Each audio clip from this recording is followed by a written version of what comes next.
Bueno, en primer lugar, agradezco a todos su amable presencia y pues es un honor estar aquí moderando esta mesa donde se le rinde un merecido homenaje a nuestro querido doctor Arturo Ramírez Trejo.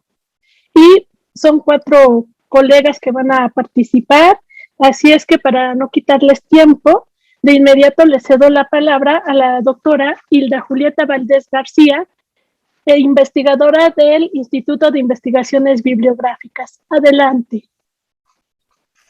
Gracias. Voy a compartir pantalla. Bien. Arturo Ramírez Trejo, traductor de Juan Zapata y Sandoval. Agradezco la invitación a participar en la mesa de homenaje del profesor doctor Arturo Ramírez Trejo, quien nació el 20 de noviembre de 1931 en Sinacantepec, Valle de Toluca.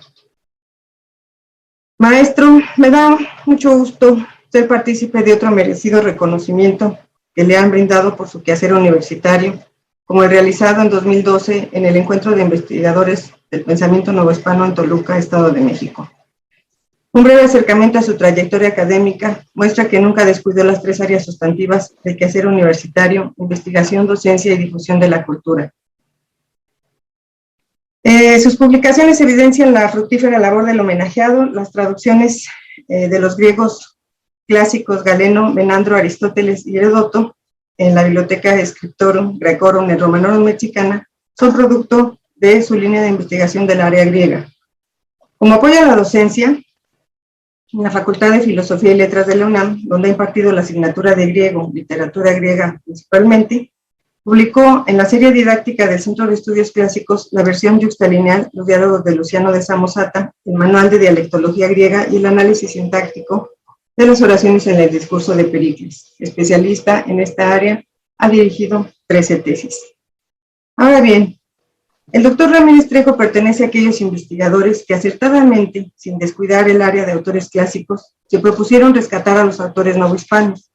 Especialista en retórica y en filosofía, el doctor Ramírez decidió ahondar en el pensamiento del criollo mexicano Juan Zapata y Sandoval, considerado, junto con Fray Alonso de la Veracruz, pilar del pensamiento agustiniano novohispano, quien en su tiempo fue distinguido tanto en México como en España. Fue en el Colegio Agustiniano de San Gabriel de Valladolid, donde terminó y publicó su obra, disertación sobre justicia distributiva y sobre la acepción de personas a ella opuesta. El doctor Ramírez Trejo, a él debemos el rescate de Zapata y Sandoval, defensor de los indígenas de la Nueva España, porque durante mucho tiempo su obra pasó desapercibida. La historia del texto es sumamente ilustrativa y me atrevo a resumirla, ya que muestra la situación en que se encontraban nuestros acervos conventuales en los años 80. De acuerdo con nuestro homenajeado, Roberto Heredia Correa, investigador también del Centro de Estudios Clásicos, en búsqueda de textos y testimonios sobre los orígenes de la identidad nacional, tuvo noticia de la obra de Zapata. Interesado, acudió a la Biblioteca Nacional de México, mas no pudo consultarla a pesar de estar registrada.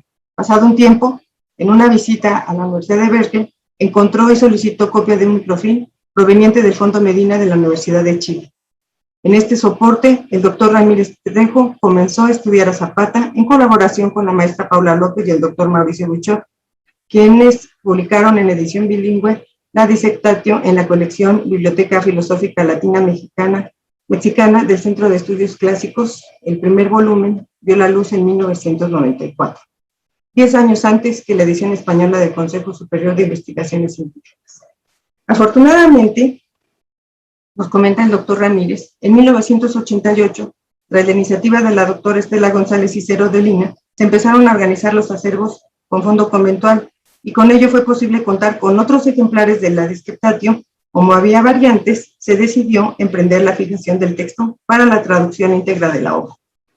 ¿Pero qué contiene esta obra principal del obispo de Chiapas y de Guatemala, quien fue testigo ocular de la opresión en que vivían estos pueblos indígenas?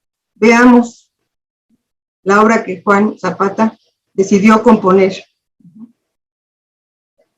para defender a los indígenas, tal como lo hizo su hermano de orden, Fray Alonso. Aunque la obra denunció las injusticias de los españoles cometían contra los indígenas, el doctor Ramírez señala que, de acuerdo con los documentos aprobatorios y laudatorios, la disertación fue muy apreciada incluso por el rey Felipe III. En palabras de Zapata, en palabras del traductor de Zapata, esta obra es, cito, profundamente científica y fuertemente apologética, con una nueva visión y definición de justicia frente a la tradicional del derecho romano. A lo largo del discurso científico doctrinal, Zapata y Sandoval va intercalando como una aplicación el discurso apologético en pro de los indígenas. Cierro cita. Esta obra está compuesta en 3 partes, dividida en capítulos. El mismo autor, después de advertir que recogerá las sentencias de los doctores como de un torbellino, dice: de tal manera proseguiré mi disertación, que la primera parte sea acerca de la justicia conforme a sí misma, acerca de su objeto, de sus partes y de sus especies, y acerca de la acepción de personas y de la esencia y de la importancia de esta. La segunda, ¿en qué circunstancias tiene lugar la acepción de personas y la injusta distribución de los bienes? Donde la discusión será acerca de la elección para beneficios eclesiásticos y para oficios seculares, y acerca de la distribución de las cargas y tributos para con la República.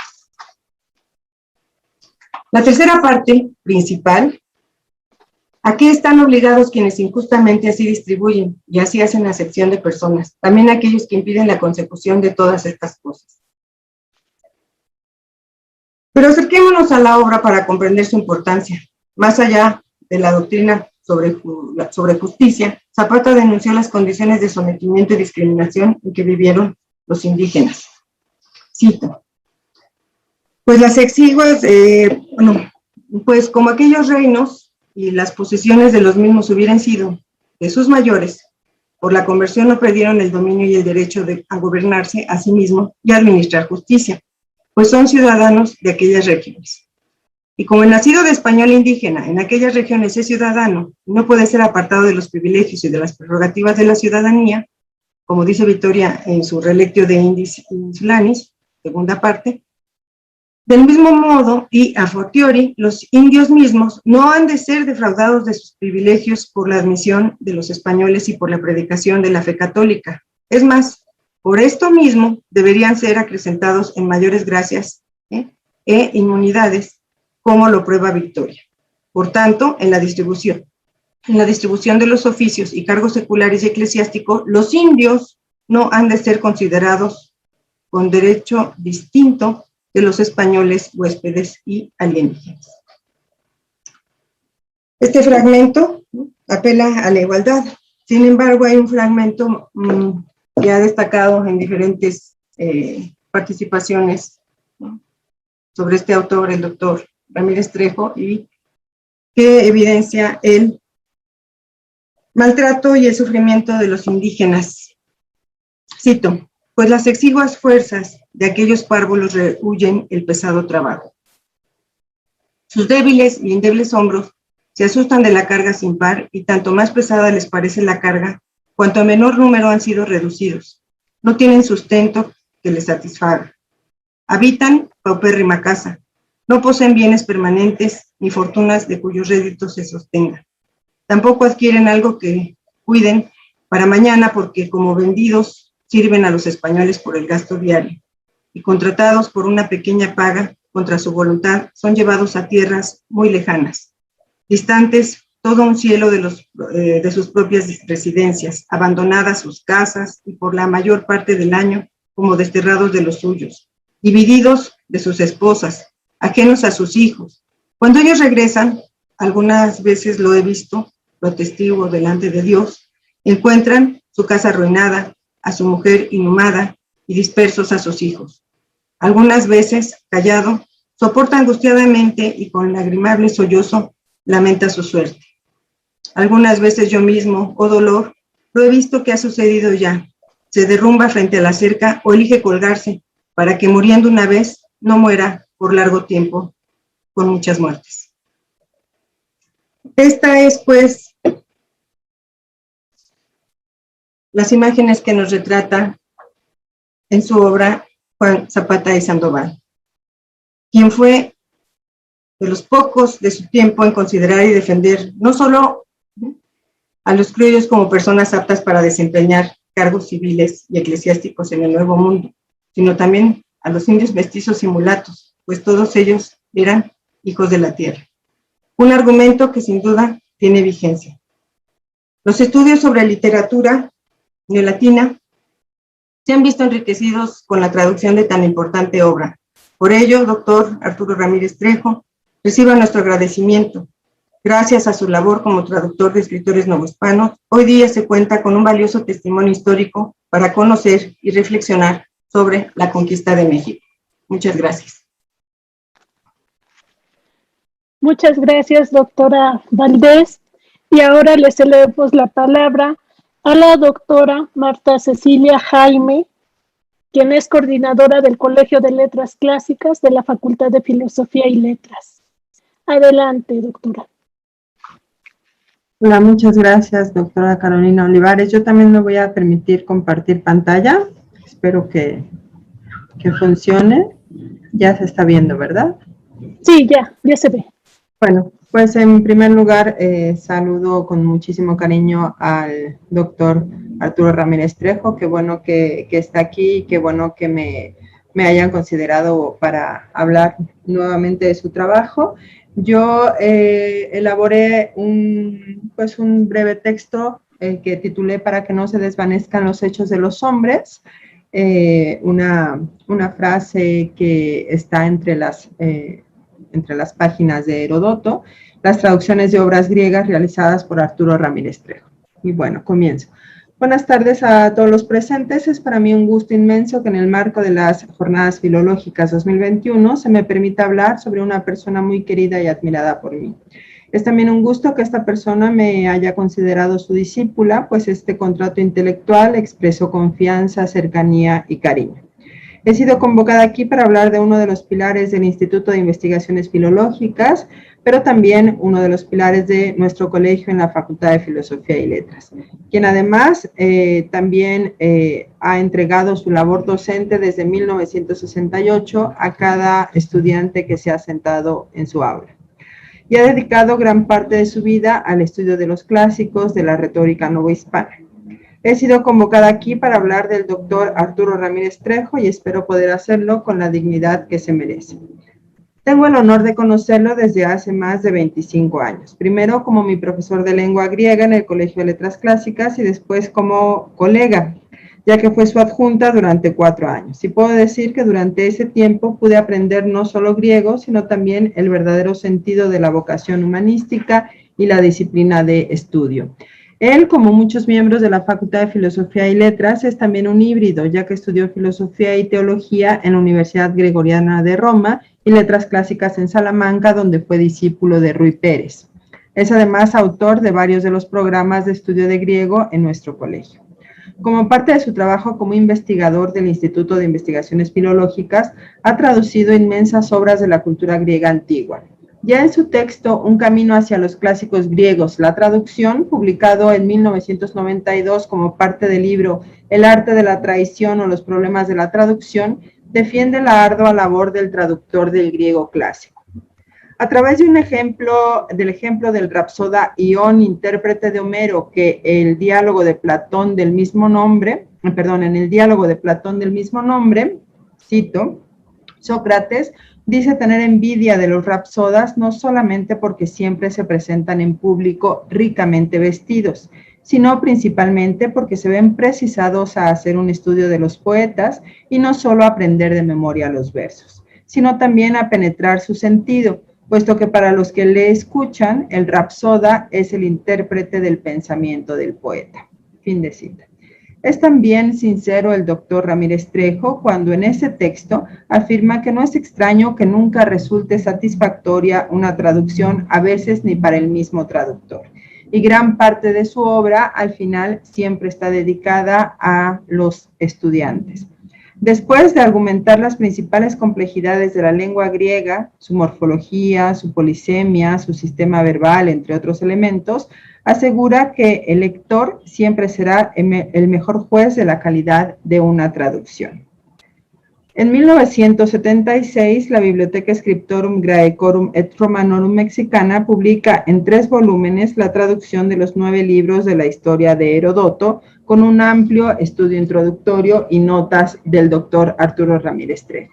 En dicho estudio aclara que la división en 9 libros es artificial y que la designación de cada libro con el nombre de cada una de las 9 musas proviene en primer término de Luciano en el siglo II después de Cristo, y que la fragmentación en capítulos procede de la edición de Jürgermann de principios del XVII. El doctor Trejo saca a la luz el significado histórico del autor y su obra, pues sostiene que a partir de Heródoto la historia dejó de ser una leyenda teocrática y mítica en donde las acciones humanas siempre eran intervenidas por la participación de un dios en eventos de nula o muy ambigua datación para convertirse en investigación de un pasado fechable. También, a través de su estudio introductorio, reconocemos los criterios empleados por el padre de la historia, a saber, selectivo, de apreciación y de enfoque según el análisis de nuestro homenajeado. El doctor Trejo subraya la maravillosa labor de Heródoto al traducir a la, cito, expresión griega más cercana, los testimonios provenientes de pueblos no griegos, persas, egipcios, árabes, escitas, etc. A pesar de que a través de los siglos el historiador haya sido criticado en cuanto al aspecto científico de su obra. Años más tarde se publicará el primer tomo de las comedias de Menandro con la introducción, versión y notas del doctor Ramírez Trejo, quien advierte desde las palabras preliminares que grave responsabilidad asume quien recoge una obra monumental de la literatura griega de fines del siglo IV a.C. para entregarla en castellano a lectores del último cuarto del siglo XX. Ojalá, en su mayor parte, quede satisfecho este compromiso. Al igual que con Heródoto, Ramírez Trejo demuestra el valor integral del autor y la obra traducida. De Menandro afirma que, consciente de sus circunstancias históricas y conocedor del pensamiento contemporáneo, procura hallar valores más personales, abandonando un tanto la polis y el panteón para inculcar la solidaridad del hombre con el hombre en la filantropía o el aprecio. Nos entrega también una meticulosa cronología biográfica por la que sabemos que Menandro fue discípulo de Teofrasto y compañero efebo de Epicuro. Enfatiza el realismo que refleja en su obra y lo profundamente humano que era nuestro comediógrafo. Nos cuenta que Praxíteles esculpió un busto de él para el teatro de Dionisio en Atenas, que Terencio murió en el mar transportando la traducción al latín de las 108 comedias, hasta hacernos soñar con la hermosa colección de la obra cuidada por el propio Aristófanes. En 1982 sale a la luz la obra de Galeno, uno de los primeros ejemplares de filósofos de la ciencia, Iniciación a la dialéctica, también en versión y notas de nuestro homenajeado, acompañada por una introducción de Mario Otero, obra indispensable, en palabras de Otero, para el estudio del desarrollo de las lógicas aristotélica y estoica y para el trabajo constructivo de la lógica del siglo II después de Cristo.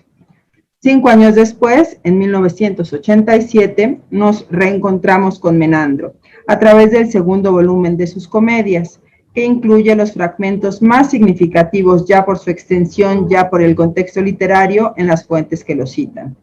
En este segundo tomo, Ramírez Trejo nos convoca a tener bien presentes las obras del primero, del que retoma extractos muy significativos de la introducción para subrayar el valor y la vigencia de la obra del comediógrafo. Para Ramírez Trejo, el, cito, ideal de Menandro es que todos los humanos sean legítimos por su honestidad, Christos, cosmios. La firmeza en esta igualdad denota al auténticamente humano.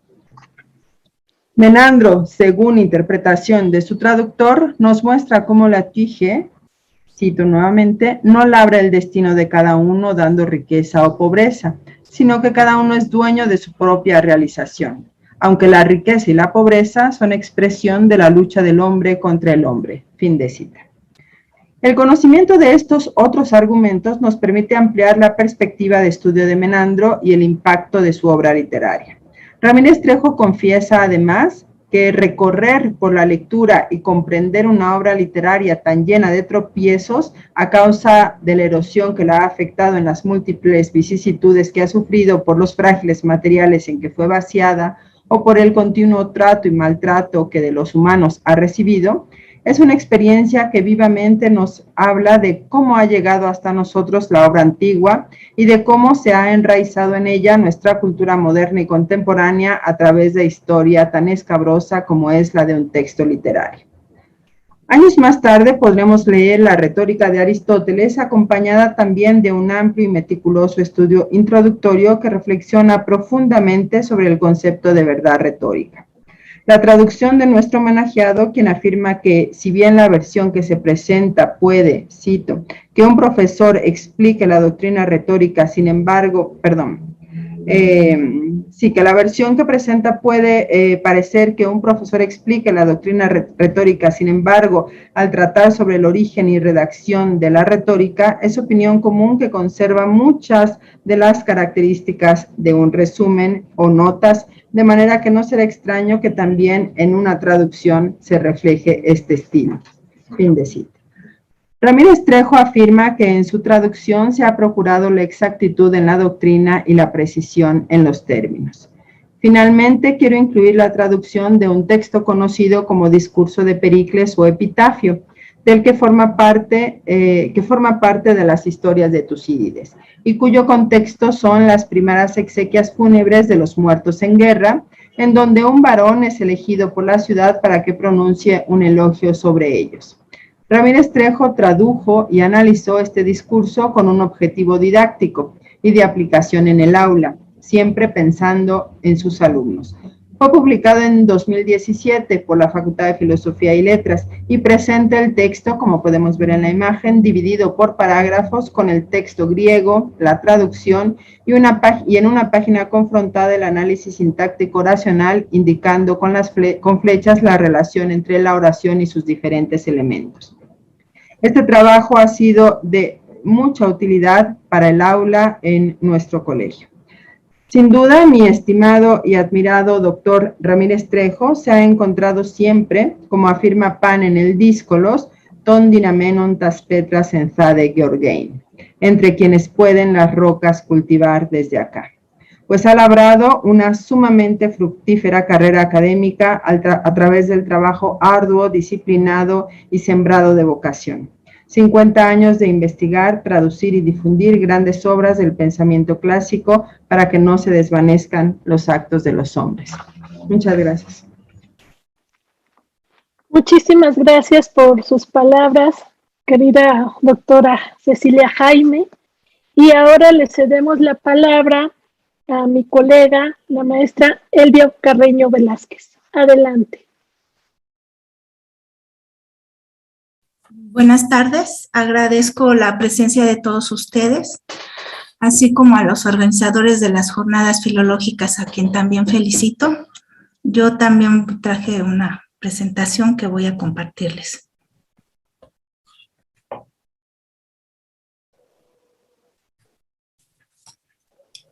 Inicio. Difícil es no caer en los encomios en un homenaje y mucho más difícil cuando se trata de un investigador y profesor tan prolífero como el doctor Arturo Ramírez Trejo, a quien le tengo especial cariño y respeto. No obstante, he tratado de evitarlos, pero de antemano me disculpo si caigo en ellos, pues son totalmente merecidos.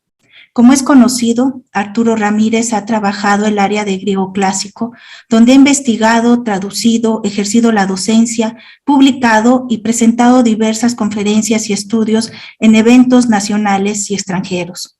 Las voces y pensamientos de Heródoto, Aristóteles y Menandro, entre otros, las hemos escuchado y comprendido gracias a su labor en la traducción, cuyo trabajo es de suma importancia, no solo por el idioma en sí, sino también en la sociedad, pues con la traducción se crean eslabones fuertes y contundentes en la transmisión textual, y gracias a ella, el ayer se hace presente en el hoy, pero con un lenguaje y una estructura que podemos entender en la actualidad. Esto es notable en el trabajo de Ramírez Trejo, quien al estudiar las obras y trasladarlas al español, respeta el pensamiento del momento en que fueron producidos. Para ello, no solo analiza el texto, sino el autor y el contexto cultural que rigen la semántica y semiótica del caso. En otras palabras, Ramírez Trejo logra transmitir el mismo contenido del escrito de origen a la lengua española y evidentemente no añade ideas ni tampoco las suprime. El registro original del texto, las expresiones, los giros y la terminología son trasladadas en forma apropiada. Asimismo, Arturo Ramírez está consciente que toda obra se creó para un objetivo y un público concretos. Es por ello que respeta el espíritu y el objetivo del texto original para que la traducción provoque su mismo efecto.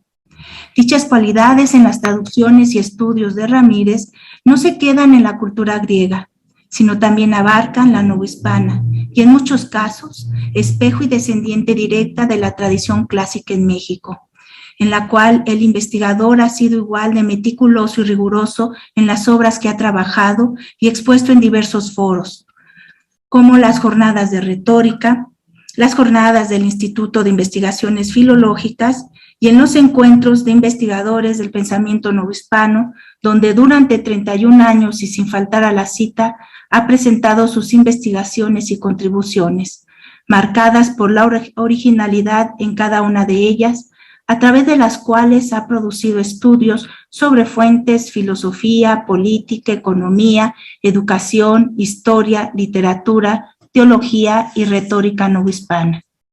Con el tiempo y dada la importancia de compilar y difundir estos trabajos de investigación, las instituciones sedes de dicho encuentro han publicado en artículos cada presentación. De aquí que no es extraño que en los 18 números del anuario Pensamiento Novohispano, editado por la Universidad Autónoma del Estado de México, se encuentren 13 artículos de Ramírez. Además, en los 4 volúmenes de memorias se hallan 4 artículos, en Cultura Novohispana 1, en Reminiscencias Novohispanas otro, y en los 3 números de Saber Novohispano 2. Esto es, Ramírez ha dado a la luz 27 estudios que en conjunto son una invaluable obra sobre la cultura novohispana. Las líneas de investigación en cada ensayo tienen un hilo conductor que demuestra que no son productos ocasionales, sino un consistente y decisivo rescate del pensamiento y doctrina agustinos en Nueva España. También analiza temas fundamentales como conquista, evangelización, retórica, regio patronato y poesía. Sobre pensamiento agustiniano, abarca desde la doctrina hasta sus exponentes. Entre ellos se encuentran Alonso de la Veracruz, Juan Zapata Sandoval, Antonio J. Rivadeneira Barrientos y Fermín Ilarregui. Sobre ellos ha publicado 3 estudios: Fray Alonso de la Veracruz, Fray Juan Zapata Sandoval y Antonio J. Rivadeneira Barrientos, 3 momentos de la doctrina sobre el regio patronato indiano. El segundo, la renovación escolástica de los escritores novohispanos entre los siglos XVI y XVII, y por último, el pensamiento novohispano oriundo y teleológico. En cada uno de estos trabajos, Ramírez ha explicado históricamente la relación de los agustinos con otras órdenes y su labor pastoral e intelectual en México, así como la práctica y recursos doctrinales en cada zona que evangelizaron, los productos intelectuales y sociales que crearon, como su injerencia en el derecho indiano, en la formación de la Real y Pontificia Universidad de México, en el convento de Tiripetío y en la primera biblioteca pública en Tzintzuntzan, Michoacán. En relación con la retórica, se hallan sus trabajos titulados La retórica novohispana, teoría y argumentación, La exposición, un argumento en la retórica novohispana, Tópicos de argumentación, retórica en la evangelización de la Nueva España, discurso retórico novohispano, retórica en la evangelización de la Nueva España, y Fray Diego de Valadez, demostrativa exhortación a los indios, doctrina retórica y doctrina cristiana. Por su parte, el tema de la evangelización ha estado presente en 2 ensayos denominados, primero, 2 bulas pontificias, propiciaron la guerra de conquista y evangelización en la Nueva España, y segunda, la masacre de Cholula, un exponente de la guerra de conquista y de evangelización de la Nueva España. Ciertamente, el tema de evangelización ha sido investigado por nacionales y extranjeros, pero lo realizado por Ramírez Trejo se destaca, por ejemplo, en el uso de fuentes documentales eclesiásticas y civiles, como bulas y reales cédulas inéditas, lo cual es un ejemplo de su más alto sentido de precisión, disciplina y rigurosidad. En cuanto a autores agustinos, hay que señalar que les ha dado mayor atención a Fermín Ilarregui y Juan Zapata y Sandoval. Sobre el primero ha presentado 3 investigaciones. Fermín Ilarregui, Orden de San Agustín, un manuscrito, Oriunda Filosofía, 1717, la doctrina sobre los universales. Fermín Ilarregui, Oriunda Filosofía, un manuscrito latino, y Fermín Ilarregui, Doctrina sobre el término. En estos 3 artículos, Ramírez se ha ocupado en reconstruir la producción bibliográfica y documental novohispana de la Orden de San Agustín. Por ello refiere las fuentes existentes en diversos acervos del país, así como en España y Roma.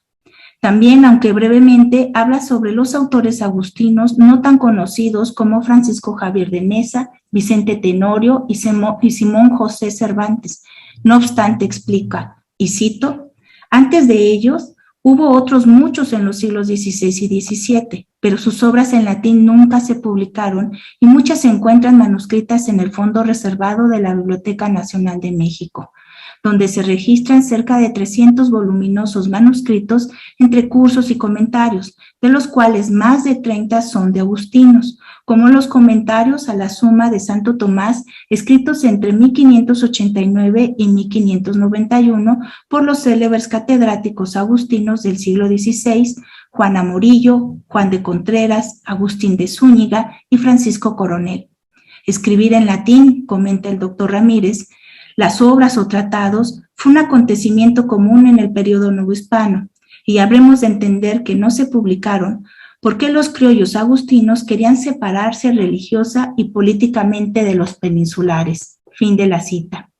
Concluida su presentación sobre las contribuciones de los agustinos al pensamiento novohispano, Ramírez Trejo se ocupa del manuscrito hasta entonces inédito de Fermín Ilarregui titulado Oriunda Filosofía, sobre el cual reconstruye la génesis del documento, las circunstancias, motivos, utilidad y amanuenses que lo realizaron, al igual que la biografía del autor, presenta y explica el contenido de la Oriunda Filosofía, los fundamentos clásicos del autor que tienen como base a Aristóteles, Galeno y Tomás de Aquino.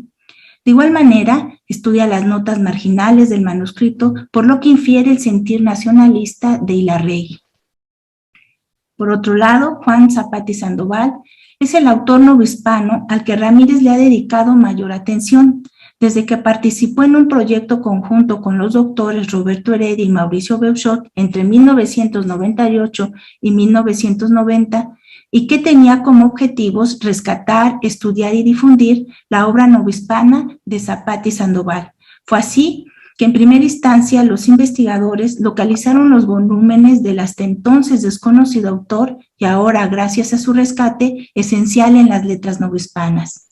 Después, con el esfuerzo de los 3 investigadores y de Paula López, lograron la edición crítica y traducción de la obra de Justitia Distributiva. El doctor Ramírez dio a conocer los avances de sus pesquisas en diversos encuentros del pensamiento novohispano, a través de 6 artículos. En ellos analiza de Justitia Distributiva y trata temas selectos como la defensa de los indígenas, el regio patronato, la conciencia y noción de patria en Juan Zapata y Sandoval, los impuestos, tributos, el enriquecimiento ilícito, el concepto de Zapata y Sandoval sobre la justicia y su opinión acerca de Debelandis Indis. Con estas investigaciones, Ramírez demuestra que a pesar de que el Tratado de Justitia Distributiva es una disertación jurídica, su autor, el fraile agustino Fray Juan Zapata y Sandoval, aprovecha la oportunidad para ilustrar puntos esenciales en la sociedad novohispana. Junto a esto, con la compilación de bulas, actas y relaciones del siglo XVI depositados en acervos mexicanos, españoles y romanos, su paleografía y su traducción, Ramírez realizó el primer estudio serio sobre la vida, obra y doctrina de Zapata y Sandoval, logrando con ello presentar el valor, trascendencia e importancia de su vida y obra en la historia de las letras novohispanas.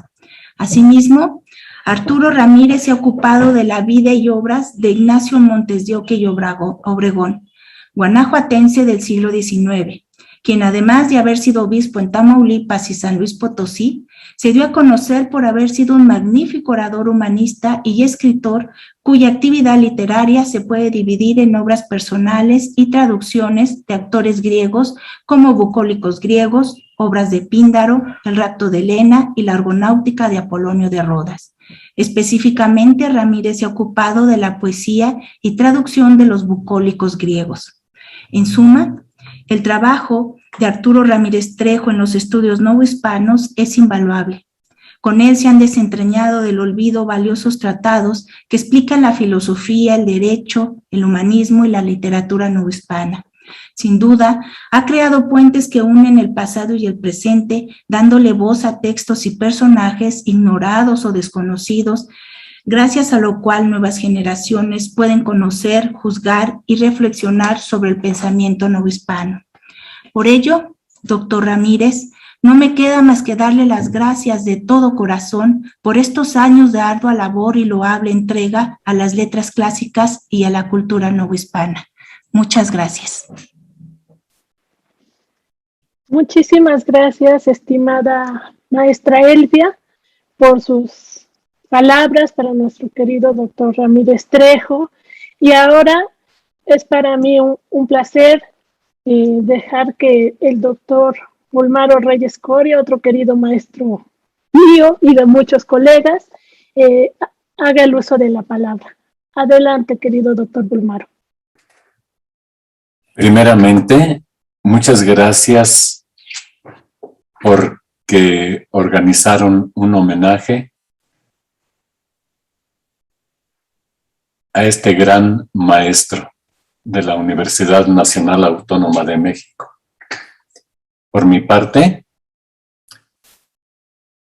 yo voy a leer algo que se llama Secuencias no ampliamente consensuadas como oración dedicadas a mi maestro Arturo Edmundo Ramírez Trejo. El entusiasmo por la gramática no es novedoso. Sin ella, decía Quintiliano, se vendría abajo todo lo que se construyera encima del aspirante a orador. Empero, lo que más me llama la atención se halla en estas palabras.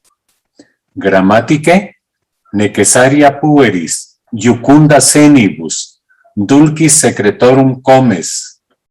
Es decir, que la gramática es obligatoria para los niños, alegre para los ancianos, dulce compañera para el retiro, razón, la ancianidad, por la cual seré yo quien disfrute de esta plática, y acaso por la tercera, también un poco el homenajeado, dado que aquel remoto profesor de retórica añadía, plus habea toperis quam ostentationis, o sea, que la gramática podría tener más trabajo que ostentación.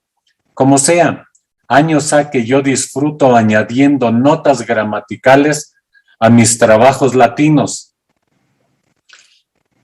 mayormente a los de Marco Tulio Cicerón, unas veces porque así lo exige la colección de Destino, muchas definitivamente para explicar mi traducción, las más abundantes para limar mi ignorancia y algunas pocas para manifestar desacuerdo con la tradición.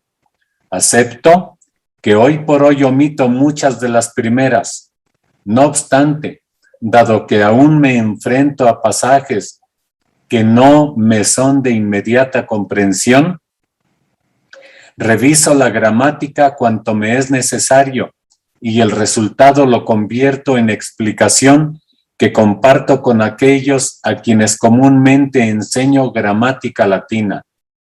Ciertamente, mi querido maestro Ramírez Trejo, con tanta gramática de que usted goza, Sin duda su retiro será alegre y dulce, cuanto y como quiera. Yo, agradecido por las copiosas enseñanzas suyas a manera de recuerdo de su peor alumno, aquí reconozco que muchas de las notas de que hablo obedecen no al estudio de las consideradas autoridades, sino al contrario, a la faucium lex, a la cual usted hace tiempo me indujo, si bien en nuestra lengua de amigos egregios. De ellas le presento aquí algunas, ya dije, acerca de secuencias no comúnmente consensuadas como oración. Ojalá, mi maestro y amigo, este pequeño homenaje me valga para que al fin me perdone algunas de mis tareas no entregadas, o al menos la peormente hecha. Le contaré, pues, mi percepción acerca de construcciones con verbo en forma no personal, esto es, con infinitivo y participiales. Primero, para comenzar, le cuento que en mis notas acerca del infinitivo, de los participios, del gerundio, gerundivo y supino, digo que, aparte de que son simplemente nominales, con más frecuencia conservan su categoría o carácter verbal y que entonces, cuando conservan su carácter verbal, construyen sintagmas oracionales. Ahora bien, las formas verbales no personales con carácter nominal asumen las funciones sintácticas propias del nombre, como en los siguientes ejemplos. En omnis doctrina dicendi, toda la doctrina del decir, el gerundio dicendi es completamente adnominal de doctrina. En tu nec soluendo eras, tú no eras para pagar, el gerundio soluendo es complemento indirecto de eras, aun cuando en la nueva gramática lo equivalente se llama atributo. En horrem huisu foedam, o cosa fea de ver, el supino huisu es complemento adnominal de foedam. Ejemplos donde el carácter nominal de dicendi, soluendo, visu se percibe por la ausencia de los complementos que serían obligatorios en su carácter verbal. Así las cosas, enseguida muestro de manera especial esas formas no personales con carácter verbal, pero antes de avanzar, siento la necesidad de recordar el convenio más o menos generalizado de que oración se define como la combinación del sujeto con el predicado. Así, para probar que es oracional una secuencia cualquiera construida con verbo en forma no personal, basta con descubrir que esos verbales o predicados contienen los constituyentes exigidos por su naturaleza, como en los ejemplos siguientes. En id te scire volui, quise que tú lo supieras, el infinitivo activo scire exige dos argumentos. El primero es el sujeto te, el segundo el objeto id. En tibi de nostro amico placando poliqueor, te prometo aplacar a nuestro amigo. El gerundivo placando exige dos argumentos. El primero es el paciente amico y el segundo, el agente, queda sugerido por la primera persona de poliqueor. Entre paréntesis, mi querido maestro, para continuar en la persecución de su benevolencia, quiero amplificar este asunto haciendo hincapié en el participio, con un simplísimo ejemplo de oración compuesta, buscado a modo para mayor claridad y mediante el cual quiero decirle que estoy y siempre estuve de acuerdo en que el pasaje homérico que contiene la narración a que alude este ejemplo es una de las más sensibles escenas de toda la literatura antigua, como usted me lo enseñó en aquellos tiernos 70s del siglo pasado, padre e hijo probándose la fe, Odisea 24, 226 y siguientes. Así pues, volvamos a lo nuestro, al simplísimo ejemplo de oración subordinada construida con participio activo. Homerus laerten colentem agrum facit. Homero hace a Laertes cultivando el campo. En primer lugar, el verbo principal facit, hace, se llena con el agente o nominativo Homerus, Homero hace, y con el objeto o acusativo Laerten colentem agrum. Homero hace a Laertes cultivando el campo, donde se ve de nuevo que el verbo colentem se llena con el agente laerten y con el objeto agrum. También enseño que tales secuencias pueden analizarse como grupo nominal. Aún así, otra vez en laerten colentem agrum, el núcleo es laerten y colentem agrum es complemento predicativo, y así agrum continúa siendo objeto de colentem y su agente queda sugerido por laerten. Finalmente, de esas formas no personales, destaca el comúnmente llamado ablativo absoluto, el cual es, estructuralmente, una secuencia compuesta de sustantivo y participio, combinación que da lugar a oraciones subordinadas adverbiales, dado que el participio conserva su carácter verbal cuando no carece de las valencias que exige su naturaleza predicativa. E igualmente, como toda oración, el ablativo absoluto puede ser transitivo, pasivo, intransitivo, pero a diferencia del español, que sí tiene el gerundio siendo, no conozco en latín un caso de copulativo, en cuyo lugar el predicado es nominativo. Ejemplos de ablativo absoluto: Antonio de diadema Caesari imponente, imponiendo Antonio a César la diadema. El sujeto es Antonio y el predicado transitivo diadema Caesari imponente. En vi ejectis ueris heredibus, arrojados por la fuerza los verdaderos herederos, el paciente es ueris heredibus y el predicado pasivo vi ejectis. En stante república, estando en pie la república, el sujeto es república y el predicado intransitivo stante. En Lucio lentulo Cayo Marcello consulibus, el sujeto es Lucio lentulo Cayo Marcello y el predicado nominal consulibus. E insisto en que en el ablativo absoluto de predicado nominal no se ha de sobreentender el verbo sum, dado que la norma de una lengua no ha de analizarse con la de otra, sin que esto signifique que no podamos explicar otras con la lengua propia. Además, esta secuencia ha sido llamada absoluta, dizque por su autonomía fónica. Sin embargo, sintácticamente no es absoluta, independiente. Al contrario, siempre establece alguna liga con otro constituyente oracional, de tiempo, de modo, de condición. Para reconocer su no autonomía, basta con extraerla de su contexto. Sola nos impulsaría a preguntar qué ocurre por tal razón, qué ocurre después de tal suceso o condición, es decir, carecería de sentido en la misma forma en que carecería de él todo adjunto, así como todo argumento.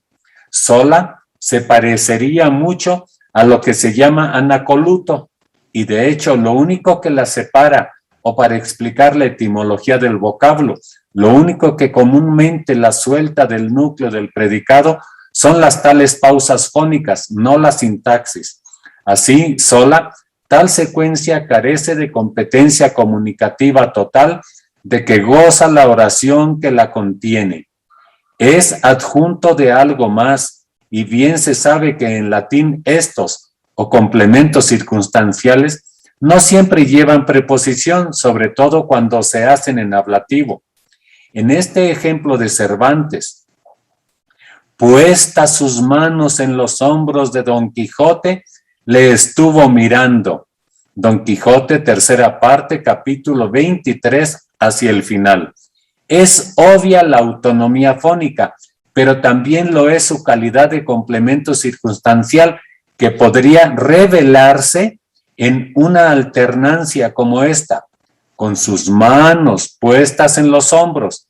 Me falta solamente negar que esta construcción de ablativo absoluto siempre tenga sujeto diferente del verbo principal, aun cuando el uso del mismo sujeto en ambos verbos sea de poca frecuencia. Por ejemplo, en nobis vigilantibus erimus profecto liberi, vigilantes nosotros seremos de veras libres. Nobis,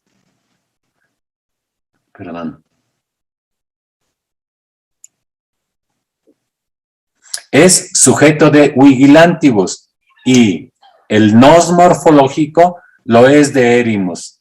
En lágrimas quoque saepe notavi me lacrimante tuas, también a menudo yo lagrimante noté tus lágrimas, me es sujeto de lacrimante y el ego morfológico lo es de notavi.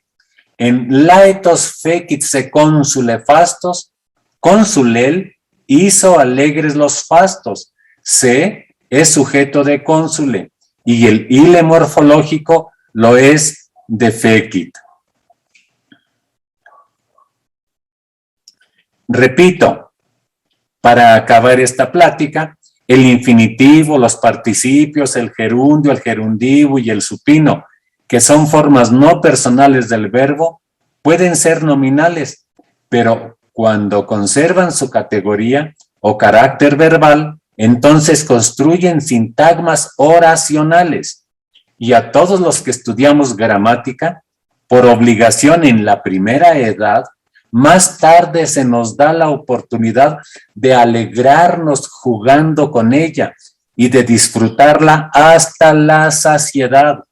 Afortunadamente, la literatura latina es venero inagotable para ilustrar en cualquier medida lo dicho hasta aquí, de modo especial para poder desear a usted, mi querido maestro, con un imperativo mío, un ablativo absoluto ciceroniano y un supino catuliano, la mejor de las mejores jubilaciones. Amabo magister dulcis y ad familiam benedictione interposita mea meridiatum.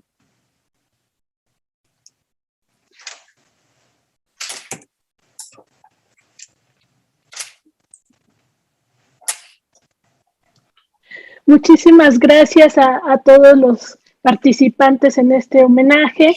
Quiero agradecerles en especial que acortaron sus textos para que le demos oportunidad a nuestro homenajeado de decir algunas palabras. Todos estuvieron magníficos. Muchísimas gracias por todo su apoyo. Doctor Ramírez Trejo, adelante, por favor. Sí, bueno, aunque al principio los saludé, parece que no entraba mi llamada. Entonces los vuelvo a saludar. Buenas tardes a todos.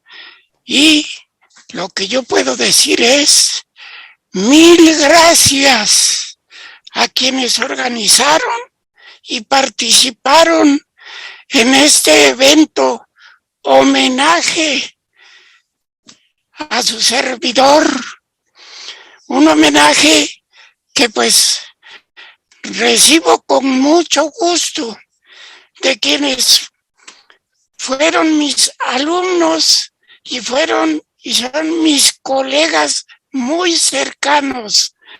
Entonces, 1000 gracias a todos por esta organización y participación de este evento o este homenaje. Homenaje que al mismo tiempo transmito y comparto a la UNAM, al Colegio de Letras Clásicas y a Filológicas, que me abrieron el camino para realizar mi trabajo.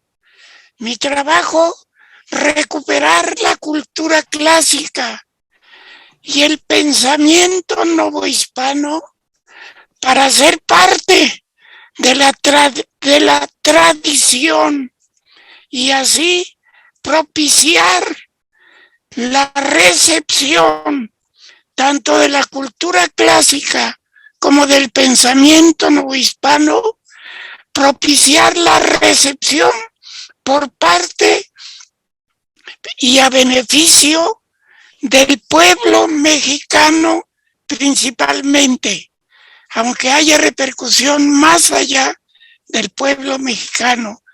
De todas maneras, esa ha sido siempre mi intención de trabajo en el ámbito de la cultura clásica y del pensamiento novohispano.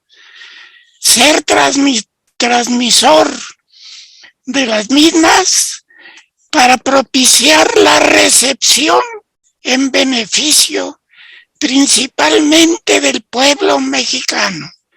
Así que reitero, 1000 gracias a quienes organizaron y participaron en este homenaje. Con esto creo que basta, no necesito decir más.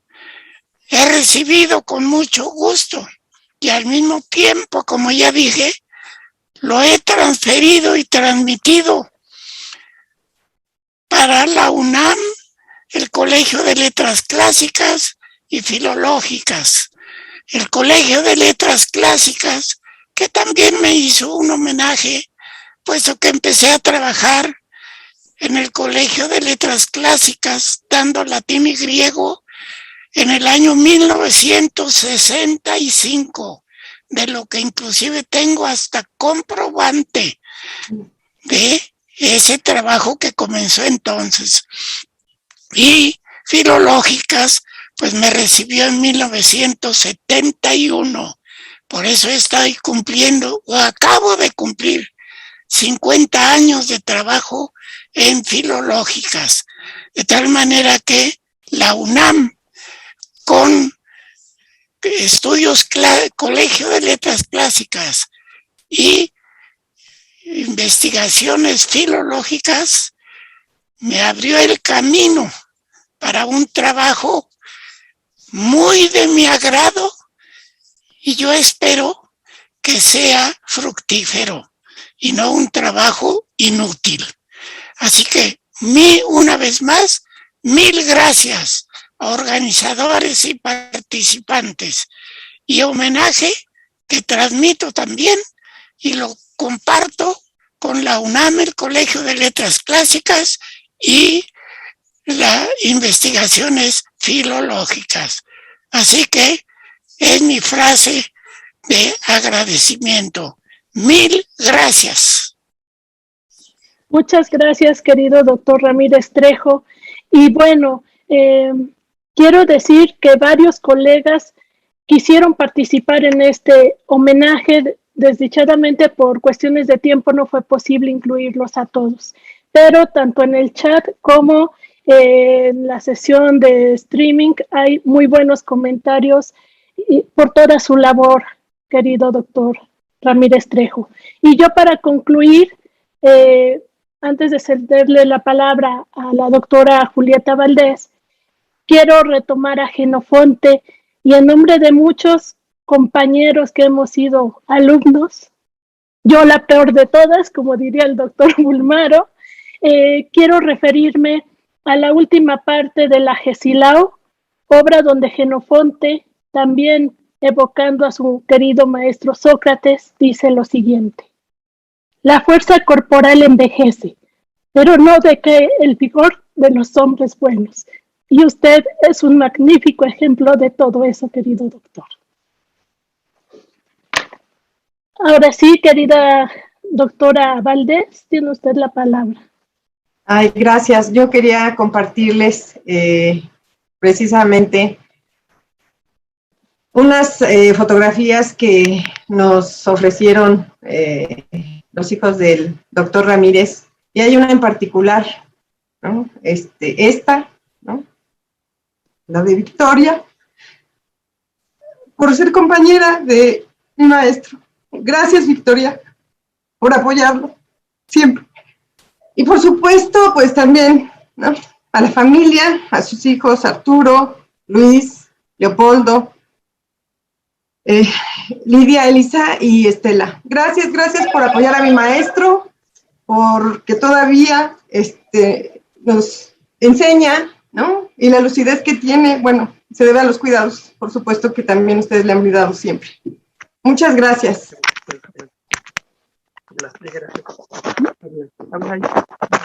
Bueno, pues yo les agradezco pues todo esto y agradezco sobre todo que estén satisfechos con mi trabajo y que hayan aprovechado o lo hayan considerado de provecho para su desarrollo científico, digamos, dentro de la filología y dentro del pensamiento no hispano.